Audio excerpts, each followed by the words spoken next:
Everyone going out there, happy Monday. I hope the weekend was good for you guys. I hope you guys had a great Monday so far. Let's finish the Monday off strong, start the foundation for a great week for everybody.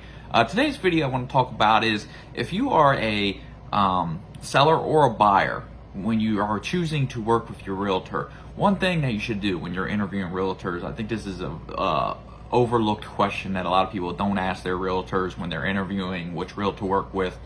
Ask if they're part of a team, or ask if they associate themselves with a team. I think this is a very vital question to ask, and I'm going to dive in and tell you why. But I'm part of a team, not the old school.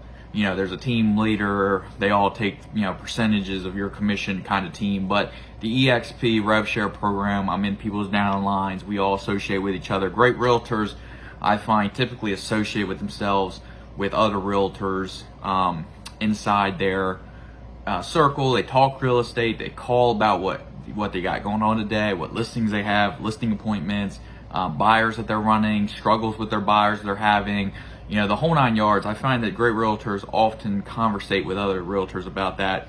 And we've actually EXP on this in this New Jersey, PA kind of area, Maryland, started a official team, had an official name. We've had a team together for a little while, but started an official name called the Colony. That's what we're calling ourselves.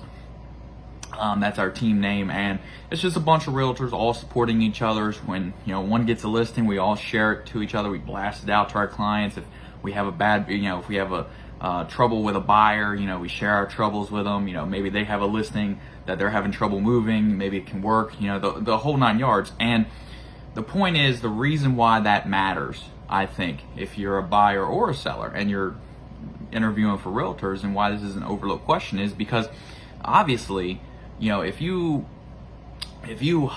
decide to work with a realtor that's working on a team with 10, 15, 20 other realtors, then you automatically, by choosing a realtor that's working on a team, you automatically have extended your reach. You've automatically extended your presence, your marketing. If it's a house, if you're listing the house, you're extending your marketing, because again, all those other realtors that this guy is on the teams with is sharing those properties. They're telling their clients about a property that they know is coming up. I think it's a very underrated thing.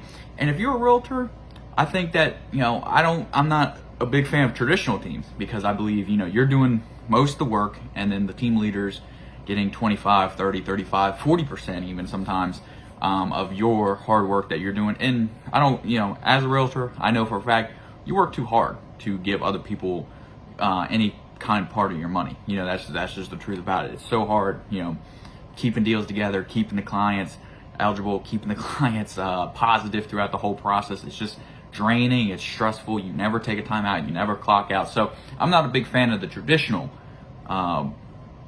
team as far as real estate, but I am a fan of EXP teams that are being formed, because again, EXP, people that are on my team, while they're not taking money out of my pocket directly, they're still benefiting, if they're in my upline, from the rev share program. So they still have incentives to help me the right way. They still have incentives to push, to tell buyers that they have about my listings coming up, or vice versa, whatever way it goes. And I think that, again, if you're a buyer or a seller interviewing realtors, I think if you are not asking, and if you're not looking and focusing on a realtor that has a team or is part of a team, I think you're really missing the boat. So just wanted to drop that little thing, a little tidbit there for you to think about. If you're a buyer or seller looking for a realtor soon, part of the interview process, you should always ask that question. In my opinion, I think it's an overlooked part. Ask your realtor that you're interviewing, are you part of a team? And again, I just believe that you're already, if he's got 5, 10, 15 members on that team, you're already multiplying your exposure, your marketing, your reach by that many times, however many numbers of people is on his team. So that's my video for today. Hope everyone's well. Again, finish your Monday well. Let's start a great week. Let's have a great week. And until then, I'll see you Friday.